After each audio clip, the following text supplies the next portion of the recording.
ସୁନ୍ଦରବନ ଜଙ୍ଗଲରେ ସବୁ ପକ୍ଷୀ ଗୋଟେ ଗଛ ତଳେ ଏକାଠି ହୋଇ ବସିଥିଲେ।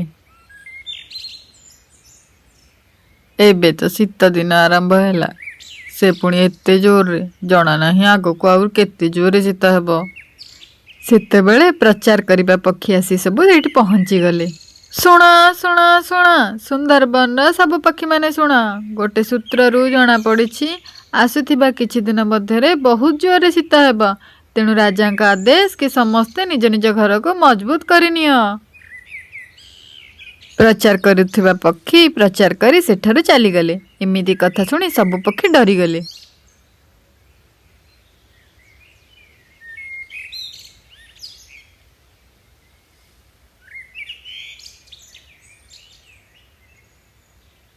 ଆରେ ଆରେ, ଗୋଟେ ସଙ୍କଟ ଏବେ ଏବେ ଗଲା, ଆଉ ଗୋଟେ ସଙ୍କଟ ଆସିଗଲାଣି। ଶୀତ ଜୋରରେ ହେବା ଆଗରୁ ଆମକୁ କିଛି ଗୋଟେ ଉପାୟ ବାହାର କରିବାକୁ ପଡ଼ିବ। ତୁ ଠିକ କହିଲୁ ରାନୁ। ଏବେ ତ ସନ୍ଧ୍ୟା ହେଇଗଲାଣି। କାଲି ସକାଳେ ଆମେ ସବୁ ପକ୍ଷୀ ଏଇଠି ଏକାଠି ହେବା। ଶୀତରୁ ରକ୍ଷା ପାଇବା ପାଇଁ ଯାହା ଯାହା ଦରକାର ସେସବୁ ଖୋଜି ଆଣିବା।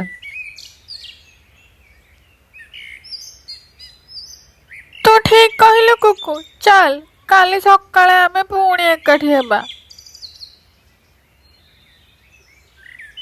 ରାତି ହୋଇଗଲା। ସବୁ ପକ୍ଷୀ ନିଜ ନିଜ ଘରେ ବସିଥିଲେ। କୁକୁ ଆଉ ତା ପରିବାର ଖାଇସାରି ଶୋଇପଡ଼ିଲେ। ସକାଳ ହୋଇଗଲା। ସବୁ ପକ୍ଷୀ ସେଇ ଜାଗାରେ ଏକାଠି ହୋଇଗଲେ। ସବୁ ପକ୍ଷୀ ଆବଶ୍ୟକ ଜିନିଷ ଖୋଜିବା ପାଇଁ ବାହାରି ପଡ଼ିଲେ। ସବୁ ପକ୍ଷୀ ଏକା ସାଙ୍ଗରେ ଉଡ଼ିକି ଯାଉଥିଲେ। କିଛି ଦୂର ଗଲା ପରେ ଦେଖିଲେ ସବୁଆଡ଼େ ବରଫ ହିଁ ବରଫ।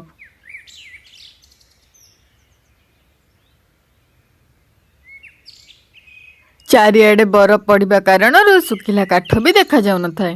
ପକ୍ଷୀମାନେ ଆଉ ଟିକେ ଆଗକୁ ଗଲେ, ହେଲେ ସେଠି ବି ସେହି ଅବସ୍ଥା। ସେମାନଙ୍କୁ ଗୋଟେ ବି ଶୁଖିଲା କାଠ ମିଳିଲାନି।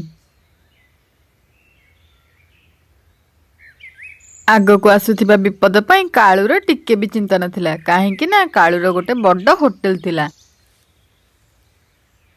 ତା ହୋଟେଲର ଘରଗୁଡ଼ିକ ବହୁତ ମଜବୁତ ଥିଲା। ତାକୁ ଶୁଖିଲା କାଠ ବିଷୟରେ ଜଣା ଥିଲା।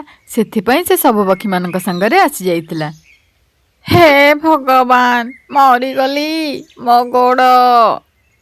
କ'ଣ ହେଲା ମିନୁ ମାଉସୀ? ଲାଗୁଛି ମୋ ଗୋଡ଼ ମୋଡ଼ି ହେଇଗଲା। ମୁଁ ଆଉ ବେଶୀ ଦୂର ଯାଏ ଉଡ଼ି ପାରିବିନି। ମୁଁ ଆଉ ଆଗକୁ ଯାଇପାରିବିନି। ମୁଁ ଏଉଠୁ ଫେରି ଯାଉଛି। ଆମକୁ ଶୁଖିଲା କାଠ ମିଳିପାରେ, ସେଥିପାଇଁ ଆମକୁ ଆହୁରି ଆଗକୁ ଯିବାକୁ ପଡ଼ିବ ଯେ।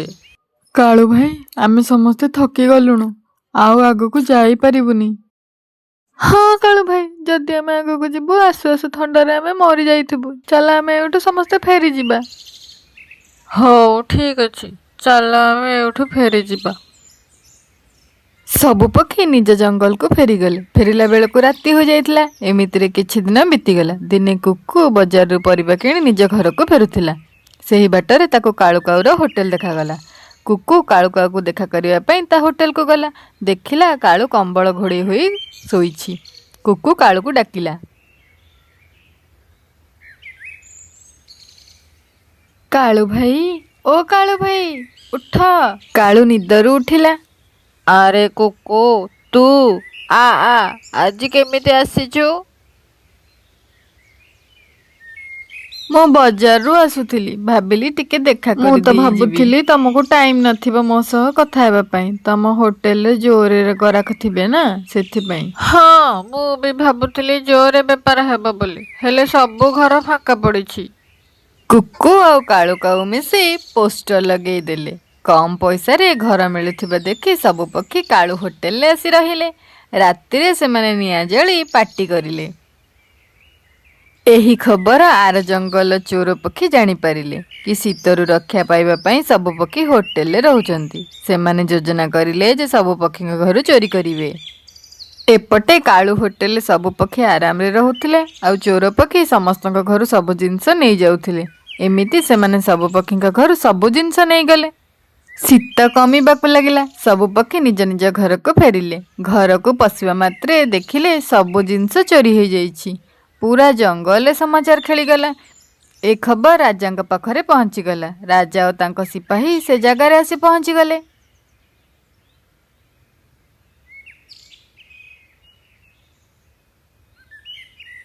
एमिति किए सब करिछि शीघ्र हमको जानिबाको पड़िबो। सिपाही जल्दी जाओ आउ देख किए एमिति करिछि।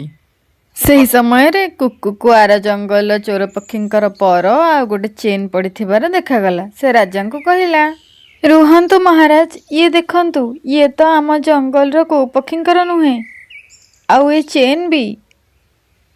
ହଁ କୁକୁ, ଇଏ ତ ଆମ ଜଙ୍ଗଲର ଚୋର ପକ୍ଷୀମାନଙ୍କର, ସେମାନେ ହିଁ ଚୋରି କରିଥିବେ।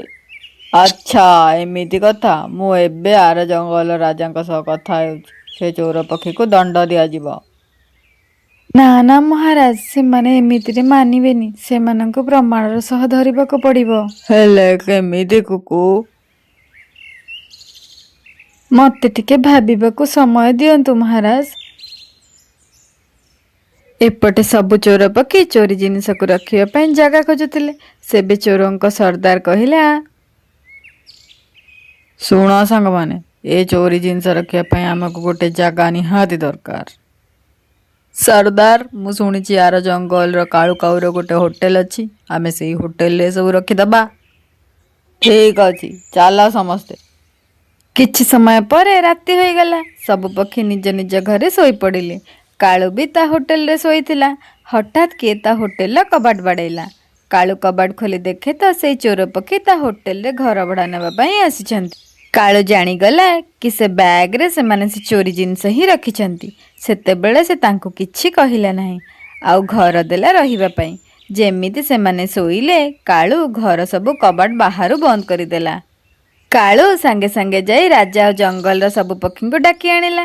କାଳୁର ଚାଲାକି ପାଇଁ ସବୁ ଚୋର ପ୍ରମାଣ ସହ ଧରା ପଡ଼ିଗଲେ।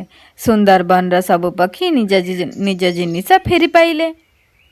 କାଳୁ ଆଉ କୁକୁ, ତମକୁ ବହୁତ ବହୁତ ଧନ୍ୟବାଦ। ତମ ପାଇଁ ଏ ଚୋରଙ୍କୁ ଧରି ପାରିଲୁ ଆମେ। ଭିଡ଼ିଓଟି ଭଲ ଲାଗିଥିଲେ ଲାଇକ୍ କରନ୍ତୁ, ସେୟାର କରନ୍ତୁ, ସବସ୍କ୍ରାଇବ୍ କରନ୍ତୁ।